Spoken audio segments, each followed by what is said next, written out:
Okay, we're live. Hello, hello, hello. Welcome, everybody. Here we are again on screens. I've forgotten what it's like to be a live person at a live book launch. My name is Melinda Ferguson. I am an author. I'm a publisher. I have worked with Angelo on his first book, Inside the Belly of the Beast, as well as on the second book that we are all gathered here tonight to celebrate, Surviving the Beast.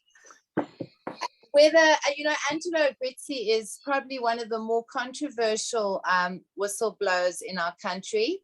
But what I have gathered over the last 2 years since I've been in contact and in working contact with Angelo is, whether people love Angelo or hate Angelo, his testimony at Zondo has never been put under question. Nobody has come forward since this book, Inside the Belly of the Beast, since this book, Surviving the Beast, to sue Angelo, to contradict Angelo.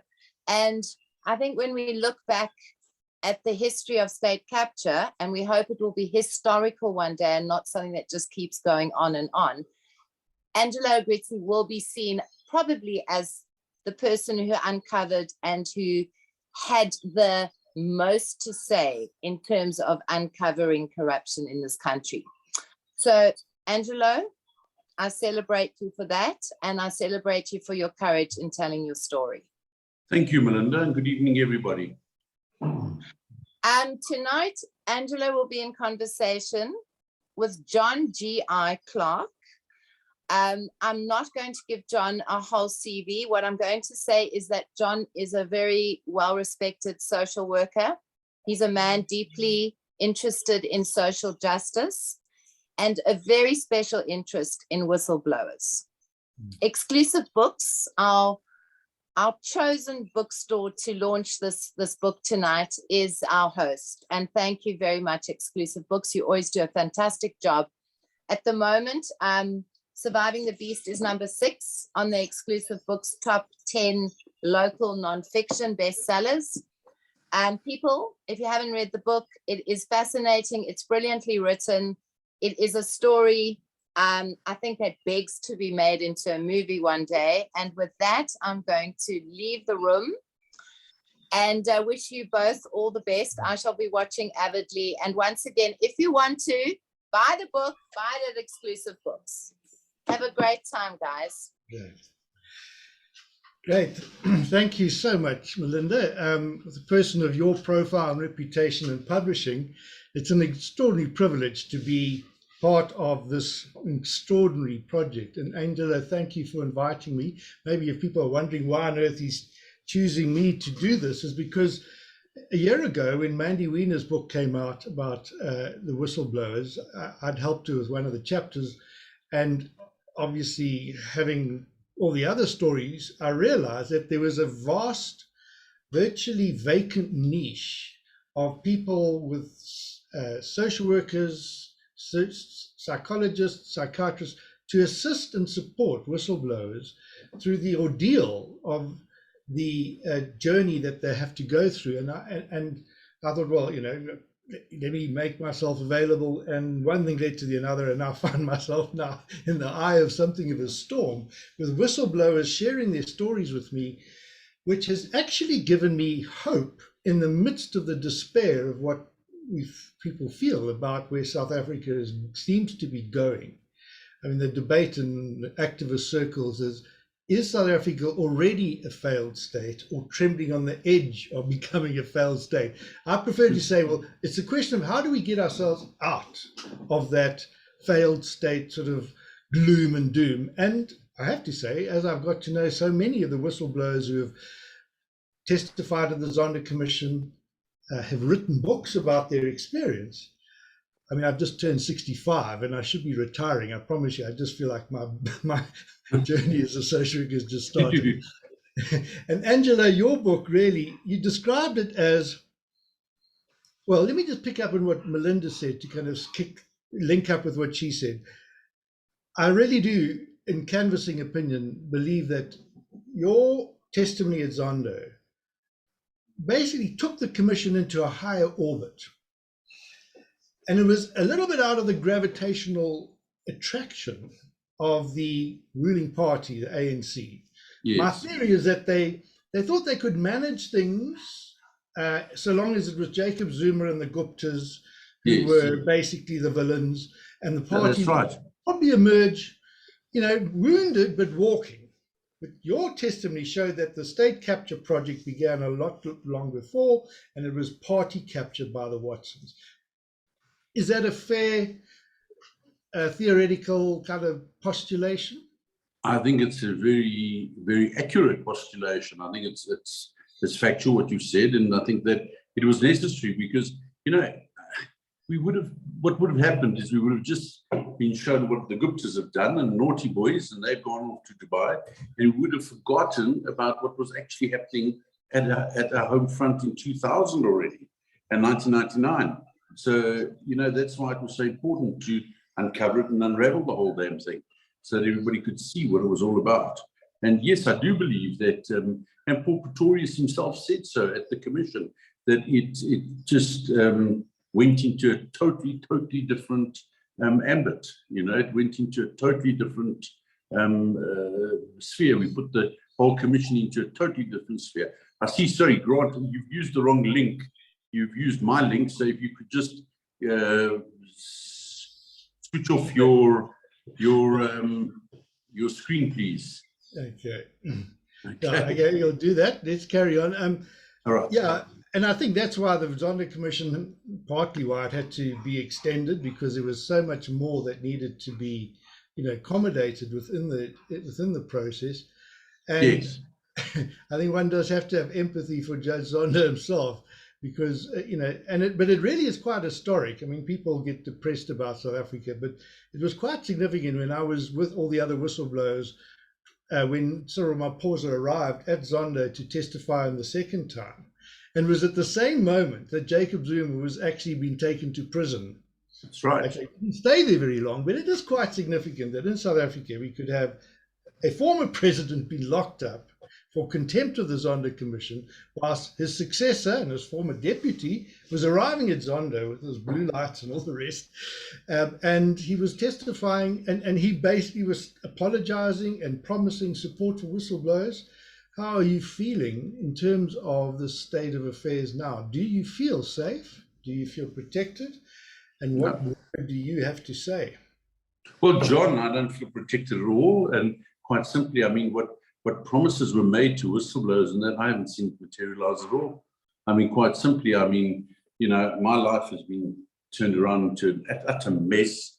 We're being attacked from all sides, and I yet have to come across a whistleblower that has not been attacked by various state institutions to make it even worse.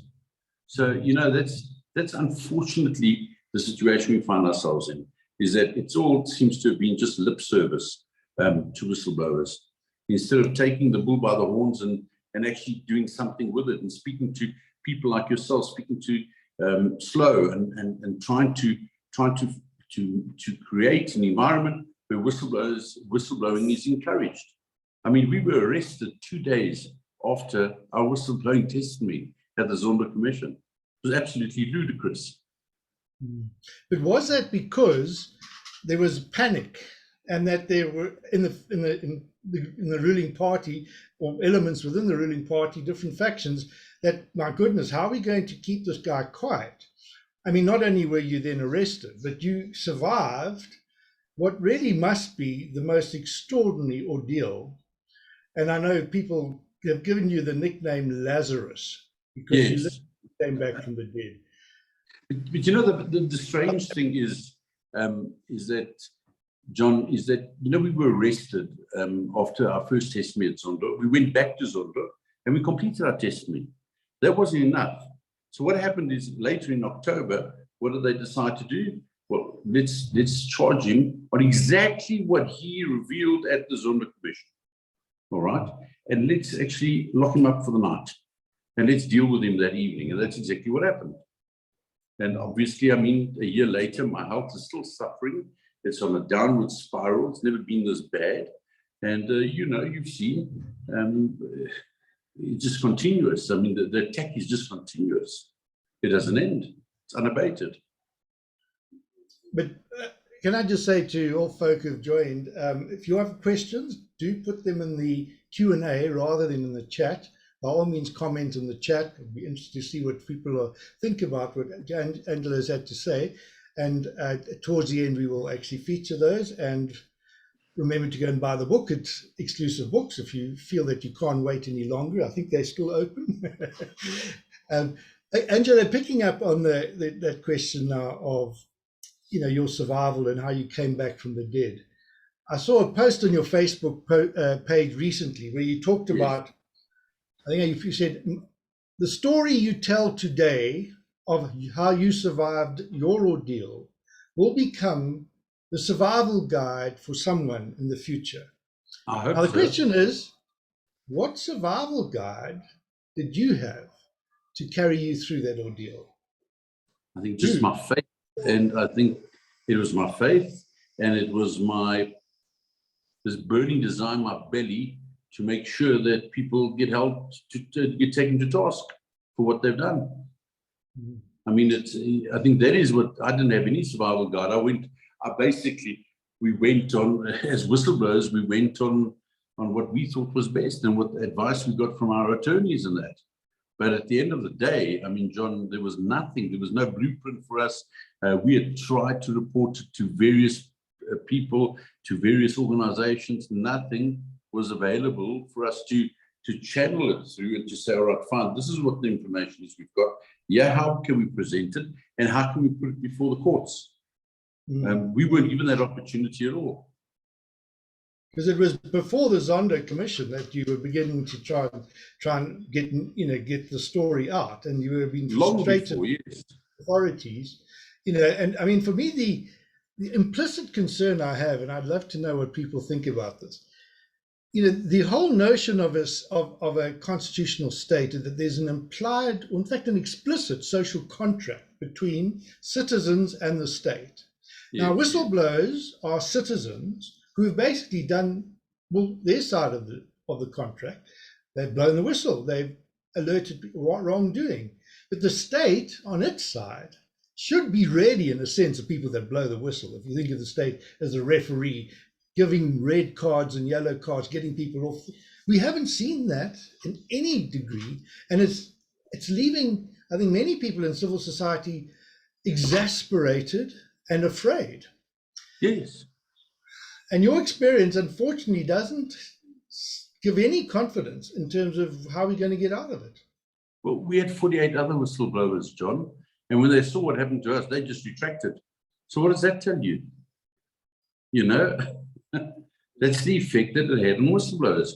Whistleblowers see what's happening, they see, and then Cyril comes and whether with conviction or not, says, listen, we're going to help whistleblowers. But we have not seen anything like that. So what do we do?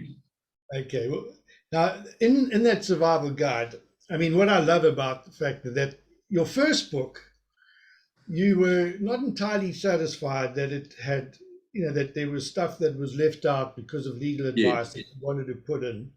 Yes. And to write to myself, I know that experience when lawyers get hold of your text and they pore over it, and their job is to keep you out of trouble. So we understand it. I'm not criticizing it. We accept that.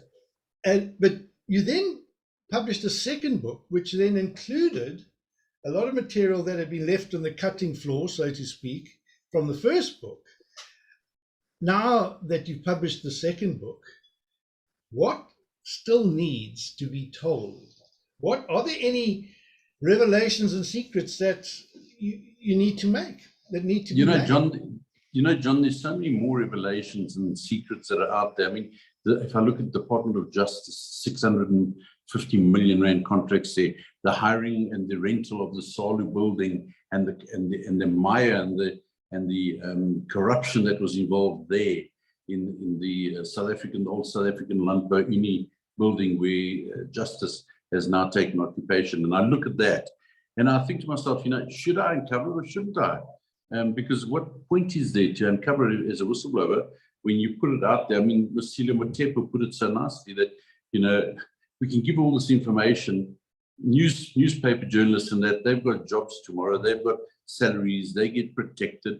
You know, where does it leave us? So there's so much more. But how can we go out there and put it out there if there's no protection for the whistleblowers? If we don't know what is actually going to happen to us if we report on these things, John? Exactly. Well, what comes to mind is the other day there was a launch of a white paper by the Gordon Institute for Business Science on their study of whistleblowing, and one of the authors, Nicholas Stein, made the point that, you know, it's a bit like that story. If a tree falls in the forest and nobody is there to hear it, has there been any sound? Now, if a whistleblower blows the whistle and there's nobody willing to actually hear it and act on it, where does it leave it? There has to be a kind of a understanding, an implicit and explicit understanding that the authorities will act. But they seem to have acted on you rather than on Gavin Watson, who was really the main perpetrator. Why was he arrested? Well, even the Mansell family, that Gavin Watson's brother-in-law, Mark and Sharon Taverner, even then, they were involved. They were complicit. They were the ones who built the houses, who furnished the houses. They were the ones who actually signed off on the initial bribes and corruption and all that type of thing. Nothing's happened to them. Why? One wonders why. One wonders why. I mean, it's actually, none of the directors have been called to task, although there's been evidence. But I cannot understand, John, there was video footage of cash being counted in his vault, all right? And it was explained to everybody exactly how the cash got to the vault and the processes whereby tax was evaded and that type of thing. And yet nothing happened. Absolutely nothing happened. I was reading an article, I think it was yesterday in the Sunday papers, where Prasa has now turned around and says, oh, well, we're not going to be pursuing the company that was involved with the corruption, selling us incorrect locomotives. They're just leaving it. Why? Why aren't they, if they're so committed to anti-corruption, why aren't they going after these people, the big fat cats that are actually being involved with the corruption from day one? Let me tell you why, John, because there's still people captured within the various organizations and departments within the state, within the NPA, within the Hawks, within government itself. So will we ever clean it up? Well, I mean, it does seem bleak, but I mean, I heard this morning on the radio, somebody was just quoting research from the Human Sciences Research Council that found that there was a growing decline in public confidence in public institutions. And they were talking about the IEC, they were talking about the media, they were talking about even churches. Yes. That people just are feeling that they just can't trust the institutions. So it's not just me complaining and saying, you know, it's actually fundamentally undermining of good order in society when there is not a commitment to the rule of law. But let's go back to your point about your faith, because what is rather ironic and paradoxical is that Gavin Watson was a man of faith. He carried a Bible under his arm, and in your lovely chess set, I think you can see him behind me there. He's the guy there with the Bible. And the briefcase with cash. It looks to me like, in a sense, Bosasa was run like a bit of a cult. No, it was a cult. There's no two ways about it, John. It was a cult. If you did not follow what Mr. Watson's ideology was, and you didn't fit his mold, then you were out. You either conformed or you were out. If you didn't conform to what his mistress saw as the imperfect employee, you were out. I heard a horror story from a youngster who was involved with the media and handling the media well after I'd left. And he had said he was young married man with a young baby, and he was told by this woman, listen, you decide. Bosasa pays your salary, or African Goggle pays your salary. You either work Saturday and Sunday, otherwise, how's your kid going to get food? Can you ask your kid and your wife to go and work for you? So where does your commitment lie? So on a Saturday and Sunday, you better be at work, you better be ready and at my beck and call. That's a cult, John. Once you remove people's ability to think for themselves, to act freely, you're working in a cult environment. And I mean, I've had clients, parents whose daughter was actually taken off into a cult movement. And what I did learn from that experience is that it's extremely difficult to actually get people out of a cult and to get them. And I mean, I even heard after Donald Trump and the elections there in America, there was somebody interviewed on CNN who had also been in a cult. And he said, the paradoxical thing is, as much as those who are not in the cult look with judgment and condemnation of people within it, he says they actually need a lot of tenderness and compassion because they have been basically captured. Now, we talked about state capture. I think that what comes out from your book is mind capture, even to the point where highly educated people, one of whom I know well, found herself having to suppress her true faith because it was seen to be unacceptable for her to have a rosary in her office. It's and there ridiculous. was an exorcism that was actually, now that's not in the book, but I just goes to show to folk that there's a story here which goes way beyond just a testimony of how a businessman who was close to the action decided to blow the whistle. It's an extraordinary narrative. But it's interesting because, I mean, I'm come from a Catholic background, and there's absolutely nothing wrong with Catholicism. But yet, in the eyes of Gavin Watson, Catholicism was a cult. He saw that as a cult. He saw that as being, from the devil incarnate. And yes, I remember that incident. Strangely, I actually know the person you're speaking about, where there was talk that because this person had a rosary, or on Ash Wednesday, had a palm made out of ash, a cross made out of a palm leaf, this person needed to be exercised, and his officers need to be exercised. And eventually that person was dismissed and fired because of their religious belief. Well, what really makes it quite amusing is that one of our mutual friends now, Cynthia Stimple, who was a whistleblower for SAA, when I interviewed her for my YouTube program a while back, I noticed that she also had a rosary. And she then told me that her praying the rosary was a very important part of her spiritual practice to help keep her going through this ordeal. Now, I haven't prayed the rosary in decades, but I've been reawakened into trying to understand a depth perspective to what it means to be a servant of the truth. And that's true. And I'm grateful to you for actually doing it. Thank you, John. I think that, and I think, the whole intention, the survival guide, surviving the beast, should have actually been perhaps a survival guide to dealing with the beast. Maybe that's what I should have called it. But yeah, I honestly hope that this becomes a way that people or companies can look at it and say, you know what, we need to protect ourselves against this, because we have little demigods being created in companies that start creating cults and cultish environments. It wasn't previously like that. It wasn't when I joined initially, it was not like that. But it had evolved, and its power and its power games and power at play, and then this cultish type of things start filtering in. So perhaps, yes, I think it's a very good indication for people to actually read the book and to understand, and more so even read the very first book, to understand how these little cults start evolving, and they start off as simple little prayer meetings with the greatest intent, and these get abused. I mean, I know of millions of rand being paid to evangelists for no rhyme or reason. Kind of pop in 100 rand into his top pocket, or 100,000 rand in his top pocket, and he'll prophesy for you, or he'll start telling you, where to find the next best deal. So, and that's unfortunately what it boils down to.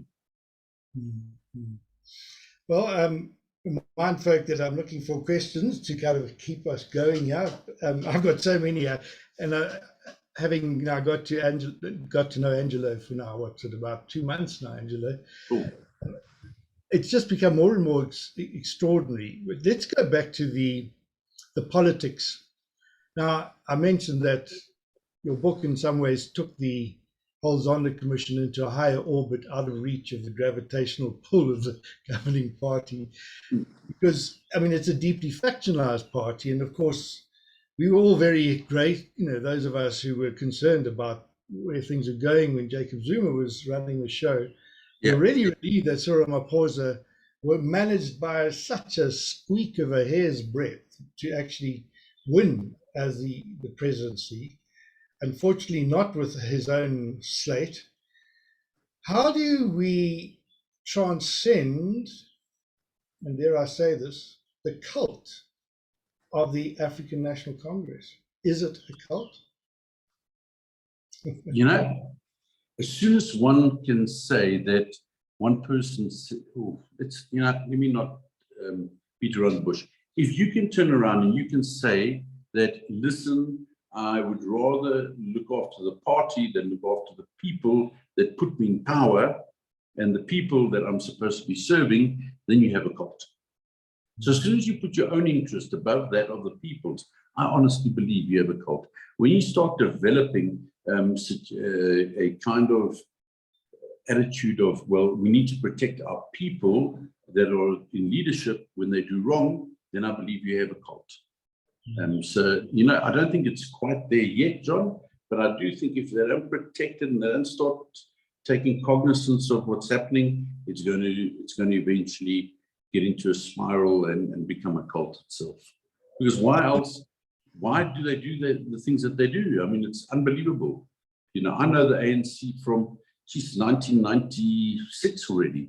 I remember sitting next to Walter Sisulu and his wife at the Siyangoba rallies, at the very first Siyangoba rallies that were sponsored at that stage by a company called Diambu. And I remember the humility with which they operated. And I now look at the total egotistical way that some of the politicians act in that, and I start getting really concerned if this is not going towards exactly where Bosasa ended up, or African Global ended up, in a cult situation. I wanted to hasten to disclaim the fact that I don't have any party political allegiance in making those comments, just to folk who might mistake it. I have some friends who are really committed ANC members, and I try to transcend the political loyalties, because, and this really a question is what I find interesting. We talk of whistleblowers as speaking truth to power, but I think your book also explained the truth about power and within power. And it's not just the ANC that is caught with this kind of conundrum, because all major political parties, and this came from Chippy Olver's book with his writing about what happened in Cape Town and in Port Elizabeth, is that there is always going to be a risk of, because political parties need to be funded, to actually get cozying up to business interests in order to keep themselves going. And we've now at least got Parliament has changed the law, and in fact Constitutional Court made them do so, to make sure that we had to disclose what party funding was. And the DA and the ANC were both opposed to that idea. Of course. What are your thoughts about how do we get a viable democratic system going from your lessons, from what you've gone through? I mean, I got the feeling in your book that you were almost like obliged to play that game. That was the way things were done around here. What would you like to see? What I would like to see, John, I'd like to see a multi-party type state where they actually start divvying up the power and start measuring, give the Department of Home Affairs to the IFP, give it to the UDM, give finance to the ruling party, perhaps the ANC, give this aspect of social services to the EFF or whoever, but start splitting it up so that all the power is not central around one grouping. I don't know if that answers your question. That's how I would divvy it up. Well, I guess it's a question I want to put to people who are going to buy your book and read it, and saying, after all, the government is about the people and sovereignty of the people in actually choosing elected representatives. And just to go back and read the preamble of the Constitution, it's a beautiful statement of a dream. And I would say that it's just now a question of how to work out the basis of it.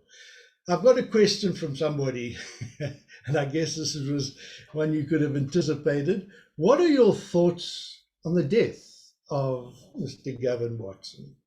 Was it a suicide, a hit, or an accident? Well, I answer it very clearly in the book. So if you would like to get the answer, you actually get the book, and there's an actual QR code. There it is over there.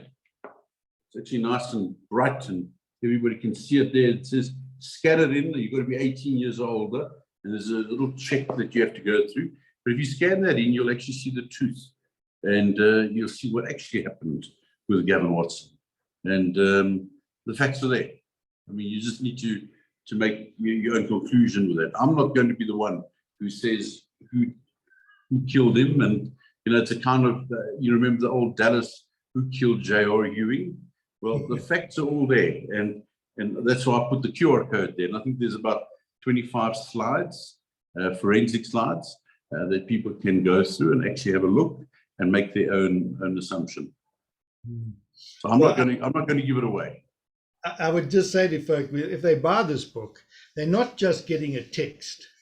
I mean, I joke about it because people often accuse me as a storyteller for not letting don't let the facts get in the way of a good story. Well, the way you've structured this book is that every couple of pages or so, there's another QR code taking you to hard evidence, hard factual evidence to show that the facts are not getting in the way of a good story, and that the story is a solidly based narrative that is not just another attempt to basically control a narrative that is unpopular. It has really got deep fidelity to truth.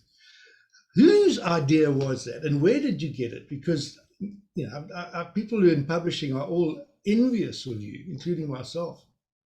The use of QR codes, I just believe that instead of, it started off because I was pretty lazy. I didn't want to sit and reference every single document and put in a index afterwards. I don't know what you call it, after the last page of writing, and have to go back and cross-reference and all do that. So I thought, well, why not provide a website where people can actually go live onto and actually scan in a QR code and see the evidence. So, for instance, one of the questions is, but how's your medical status? You can do an interview, but you can't appear in court. Well, if you want to see my medical results, my blood tests, even the latest blood tests, you just scan the QR code and you get everything. It's all there in front of you, the screen, the actual physical documents. If you want to see what my earnings was, you just scan in the QR code and you can pick up exactly what I was earning and what I was paying out. So what I did, John, was I just used, it was born out of a little bit of laziness, I suppose. It was just an easy way to, instead of having to do a whole cross-reference and that, it was so nice for me to put QR codes in the various places in the book, and to actually make it easier for people as well to be able to verify the truth. One of the things was Kevin Waitford's testimony, which where you assisted me in the actual video, where people can see my responses to the questions that are put to me, and it's all factual. And the beauty about it is that you can scan the QR code, watch the video, and actually after that start scanning the QR codes, and you start seeing all the evidence unfold. And you can then make up your mind who's telling the truth and who's not. And I just found it was such an easy way and such a nice way of putting the facts before in the book itself. And it's actually profoundly respectful to your readers. Because so often you read books which really have a kind of, and even the media have a tendency to infantilize the public and their readers by trying to spoon feed them and tell them how they should think about things, instead of respecting them as adults, as people capable of independent thinking to make up their own minds. And I think that for me in itself, it's a very, you've got this adult warning there, how do you be 18? Well, I think implicit is that when you're over 18, for goodness sake, folk, you should be critically examining all your assumptions. And that's right. Somebody shared with me that definition of wisdom isn't learning something new every day. It's unlearning something you were convinced was true every day. That's very true. That's very true. Now, Mark Twain had some funny way of saying that as well. He says, it's not what we know that gets us in trouble, it's what we are convinced that we don't know. I forget something like that, or this ain't true. Now, what are your thoughts? But it's also important for people to see the truth behind it. I mean, I was very annoyed with NB Publishers when they pulled the first book. I was extremely annoyed. And I actually, at one stage, one contemplates legal action against him because there was a contract in place and all that type of thing. And I'd like to turn around today and to go to him and say to him, the interesting thing is this book has never been challenged.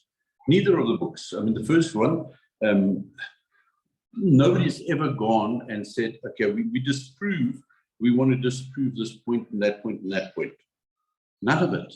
And I think it partly to play because of the QR code. So my recommendation, I never went out and patented it. My recommendations to all authors to actually, especially when doing memoirs, to use QR codes as a means and a mechanism to make sure that you are beyond reproach if somebody tries to come and sue you or try and solicit against you and that type of thing. Yeah, I get that. Yeah, no, it was very good, and I would say, going forward, it would be a great opportunity to see more. I'd love to see more books of that nature, and I would imagine Exclusive Books will at some point have a special section for books of that particular stature. Like they've Yes. got the books and all the rest with pictures. Well, here are books that have got the competitive advantage over other books, that they actually have content that people can go forth and not have to, in a sense, be just taken out through editors or lawyers. Let's talk about lawyers, because Yes. I mean they're very necessary, and I mean I don't, they are there to keep us out of trouble. But a concern I've had, which I'm not shrinking from saying, is that the legal profession has been a major enabler in state capture. In as much as I found it hard to really square what a lawyer who's committed to justice seems prepared to do, to hold the truth hostage by endless lawfare and processes to frustrate. Any thoughts about your experience with lawyers? Because I know your first lawyer you fired and he didn't do. Yes. So what is the legal profession? Yeah,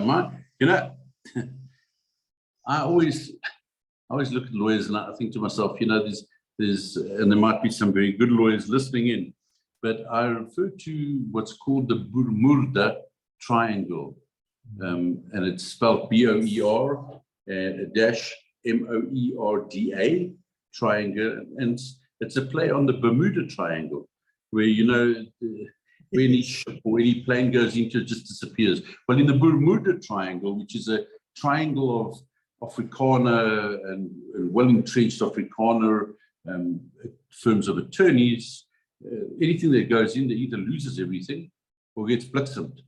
That's the right word. And that's exactly what happened to us, is that you find that attorneys are just there to utilize people's money. I mean, they're playing with public money. SARS is using a certain group of attorneys, and they just lambaste you, and they just send you application after application after application because SARS is paying for it, and it's public money. And my concern with that, John, is that, with my dealings with them, is that, number one, they don't look very empowered. I never forget walking into a meeting, into a tax meeting, and there were about 30 people there, and they were all white, really white, and they were claiming a level 2 BE accreditation. And I asked them, well, what is this? I mean, is this? I don't see any black lawyers here or anything. This is all bloody fronting. It's no different from Bosasa, And quite simply, I think that we need to look very carefully because lawyers are actually enabling state capture in their own way. We've just seen now the master of the trusts and that has just been suspended and being disciplined because they were awarding contracts to certain attorneys, groups of attorneys, and liquidators. So, somebody needs to start seriously looking into, but I'm busy doing an expose as well. I'm writing a short little story on some groups of attorneys and how they get business. So I'm very disappointed with the attorneys in South Africa at the moment. There are a couple of really good attorneys. I mean, my own attorneys are very good, and I take my hats off to them for what they're doing. But sometimes one wonders if you shouldn't adopt what Shakespeare said, let's slaughter all the attorneys first. Well, I mean, I teased my attorney friends, and Richard Spoor is one of them. I said, the problem with attorneys is just that 95% of them give all the rest a bad name. He laughed at that, and I got that from John Robbie on one of his morning shows. But the interesting thing is it only takes 5% of dedicated, committed attorneys to redeem the profession, because all they need to do is be committed to truth, because what's interesting is that truth has its own vindication at the end of it all, and it can't be suppressed. And the more people try and sort of smother it, the more it empowers it. That's an axiom I've lived by all my life. But the other institution that is really ought to function according to truth is the media. Now, let's talk a bit about that, because there are some journalists who don't exactly come out looking good from your account. You and I are involved still in trying to ensure that the stereotypes that tend to get sort of, recycled in the media because your name does sell papers. How do you feel about that? And what is your expectation, shall we say? Because I think you've earned authority to actually set out your expectation and not to have to beg for coverage now. Lawyers, at least journalists, need to be able to respect you for actually showing them a thing or two about how you go about ensuring a story is put together well. Yeah, I think, John, the biggest problem with the media is that they follow a certain narrative. They pick up on a narrative, they think that that's the right narrative to use and to sell, and they then run with it. I had an incident, as well as I do, with the Mail and Guardian. I had an incident recently with the U magazine. I'm having a discussion with them on Wednesday or Thursday, where we're going to be discussing, how to approach it. But in general, I think that I'm disappointed in terms that the media actually are not serving what they should be. They've become more of a business and now become an interest. And the media need whistleblowers, and the whistleblowers need the media, and they should be working closer together. But the problem we have is that the media are just seeming to abuse whistleblowers and then don't even bother following up or phoning or checking up on them later on. I can guarantee you now, I received a call from the media about 2 years ago, and I haven't heard from them since. And it was only to find out if I had a new story for them. Yeah. Well, I mean, I do appreciate having worked close with the media, and some people call me a journalist as well, because I write and I've published in the Mail and Guardian and others, is that there needs to be a partnership, and that's why it's really, I think, been so useful. I mean, Mandy Wiener, when she approached me to help her with her book, I was able to tell one of the few stars out there, I must say.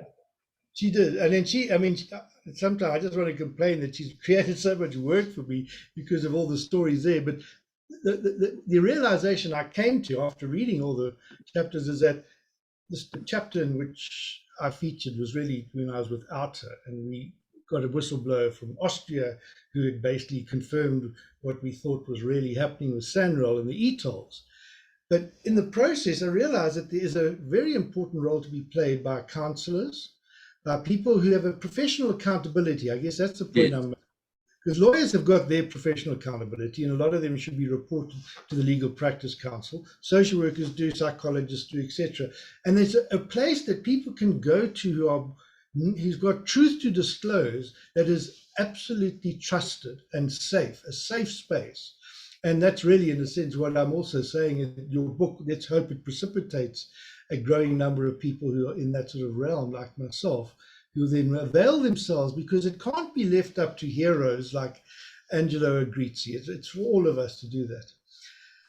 John, all we need is is we need a safe, as you said, a safe space. We need to know that we can go and blow the whistle, go and speak about these things openly without the fear of reprisal. Even if it means they've got to put us through integrity testing, truth verification testing, whatever it takes. But we need to be protected against. My biggest fight at the moment is fighting off state agencies that are looking for something that isn't there. And that's where we have a problem. Yeah, yeah. Well, and why are they doing that? I mean, do you think?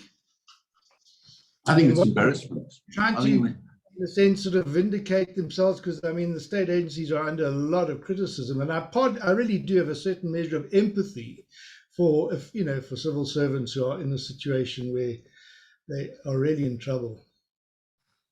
Yeah, it's a fact. I mean, I have empathy for them as well. But I think it's because they're embarrassed. I think it's because they've realized they've been shown up. But now, Bosasa, weren't you guys also involved, when I say you guys, in a illegal buying of journalists and actually finding journalists to actually spin your narrative? Yes, most definitely. But I reported on it extensively in the Zondo Commission, where Papale Shabane would pay off certain journalists, both in the SABC. I mean, Claudia Motseneng's legal fees were paid off by Bosasa. I mean, what does that tell you, John? 1.3 million rands worth of legal fees paid by Bosasa, Gavin Watson, and Papale Shabane. I mean, what does that tell you? There were journalists, and there's still journalists being paid off by directors and by the certain people within the Watson clique. All right. But tell us what happened to you, because apparently you told me that at one of the board meetings you had actually proposed that when the SABC 8 were on a crowdfunding campaign and looking for funding, that you'd recommended to the board that they make a donation to them. What happened? I was lambasted. I was openly lambasted by Papale Shabane and by Joe Gumedi, and they then, obviously knew that, the 8 were whistleblowers, and that they would be compromised if we were seen as assisting them on that side. So it was actually quite funny. So it was clear that even then, when the SABC 8 story was raging, was that your sympathies and empathy was with the SABC, with the whistleblowers, whereas Bosasa had already kind of aligned itself very much. And then, of course, just just reading that book, I just found myself absolutely astonished that anybody could actually. And then what happens, John, is to give this whole thing legitimacy. All right, what they go ahead and do is they then go and fabricate an email, and under my letter they spelled my surname was actually spelled incorrectly, and fabricate an email, and they send that to the Sunday Times to say, this is the situation. But it's. Yeah, but that's typical of a cult. It's typical of what happens in a cult environment. Well, we're running to about 12 minutes left. So if any folk want to still send questions through, I've still got lots to share, but we've got 10 or so minutes left to do that. I think there's a couple of questions that have come through there, John. If I have a look there on the Q&A. I've asked 2 of them, 3 of them. Oh, the Lindsay Watson. Somebody is asking, give us the real dirt on Lindsay Watson. Well, do you want to? John, it's not going to serve any purpose to give the real dirt. What dirt is there on Lindsay Watson? The fact of the matter is that it's a corrupt group of people that will still try and protect the good name of the family. And, that wasn't what this was about, or what my books are about. My book's about uncovering the cult environment that was created there. So that's my answer in terms of when they say give the dirt on Lindsay Watson. I can't really. I mean, and then Horst here says, which department or which minister or judge would be responsible for protecting you? In other words, the Department of Justice. Department of Justice, and in actual fact, I honestly believe it should come from the presidency. If you're running a business and you're running the country as a CEO, what should actually happen is that, I used to have a wellness center. Why did I run it? Because I wanted the reports to come into myself, John, so they couldn't be mired in any controversy. I got it factually, and that's what the president should do. He should actually have a special team, task team, that looks after whistleblowers and liaises with whistleblowers so he can get the facts on the ground. And it'll open up a lot of avenues for him. But you see, there's too many people covering up and protecting. There's another question here from Anonymous that asked, what's my feelings on the death of Mr. Watson? Well, you know, I'm going to give you a little bit of a tester, is that wasn't the first scene, as I was told. I was very fortunate to actually have a long chat with the first responders and actually sit down with them, and that's where I got my photos from. So yes, it wasn't the first scene, but get the book, read the QR code, make your own decision from that. I don't know if there's anything else, John, you want to go into? Another one. The ladies on the penthouse. How will they politically? The Michelangelo sweethearts. Little bit of kind of intrigue for my 18-year-old, children to want to watch now that they're permitted to. Yeah, the intrigue about the penthouse is that certain people were lovers. I called one of them was a guy by the name of Trevor Matenji, where he was a real Romeo, but the ladies unfortunately never fell for him. They fell for somebody like Papa Leshabane. And Papa, for a long time, and Trevor Matenji, old Romeo, wanted to basically have a penthouse at the Michelangelo. And the reason they wanted that was because they said, look, they don't want to be traveling from Sandton to Krugersdorp late at night. Interesting, eh? But what happened was that was actually used for nefarious deals. So that was typically where, and Zizi Kodwa got caught up in it, where they would hire very young ladies of the night to look after certain ministerial representatives and ministers. And it's unfortunately, I tried to stop it. I put my foot down, and that's one of the reasons why I had a fallout with the directors. But it was a sick situation. Now, I was reminded that, going back to that issue about the Bosasa and the support for SABC, your name was fabricated in an email. Yes. Now, that story's there, but I want to just ask you about a more recent fabrication that I want to give you a chance to put the record. Yes. A week or so ago, Twitter was ablaze with story about the fact that you had released another affidavit that had named a whole lot more people as being the villains of state capture and in your name. Tell us how that happened and what did you do to put a stop to it? And has your relationship with the people you lazy in with the NPA been repaired? Because it seemed to have done quite damage to that. John, I always believe the truth always comes out. And at no stage did I ever publish or do I have any intention to publish a secondary affidavit, without working through my proper channels with the attorneys and the NPA and the Hawks if need be. It was all bullshit. That's basically the only word that describes it. It was all fabricated, fake mail, and it's all part of a kind of Bell Pottinger system that's been developed to try and discredit us as whistleblowers. That's basically it. I yet have to find enough challenge them to actually come forward and bring the affidavit or the statement. And Mr. Gulam, I'm still waiting for, is still hasn't produced the affidavit to me. But it did harm your relationship with the NPA, and that's wasn't very kind of, it was a delicate one to start with.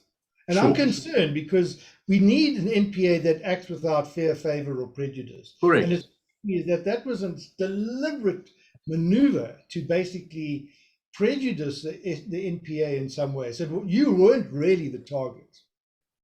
No, and I think, the sad thing about it, John, is that unfortunately, the NPA should be wiser than that. I mean, these are educated people. They should see through this type of attack. But unfortunately it happened, and there's not much we can do about it. I would have expected that they would have challenged it and done something about it, but nothing's been done about it, quite simply. Angelo, you clearly have a very strategic mind. Given the lack of response from the state agencies and the obvious need to strengthen the Protected Disclosures Act, which is supposed to be there to make sure people who speak truth to power don't suffer, what do you think needs to be done now? And I say now, like tomorrow, before Christmas, to protect and encourage whistleblowers? I put a challenge out when I was on the JJ Tabane show, Power to Truth. I put a challenge out. I said, surely, I'm sure one of the president's advisors are watching JJ Tabane show, or the intelligence, if there is an intelligence system that is there, needs to go back to the president and say, listen, why don't you sit with the whistleblowers and work out a strategy on how to protect whistleblowers? Take the people into your confidence, Mr. President, and understand what they're going through and understand what needs to be developed to create a safe environment for whistleblowers to be able to blow the whistle. And it's going to build the countries, it's going to build international confidence into South Africa and into the president. Why not just do it? Well, I found an interesting parallel. If I just throw out a comment, and by all means, people critique it and comment it. I heard, President Cyril Ramaphosa, paying tribute to F.W. de Klerk after his death, and he said something which I thought to myself, my gosh, I would just wish he would take the message to heart himself, because he praised F.W. de Klerk for putting the country before his party. I wonder if soften us up to say, well, guys, once Zondo reports out, I'm going to put the country before the party. Yes.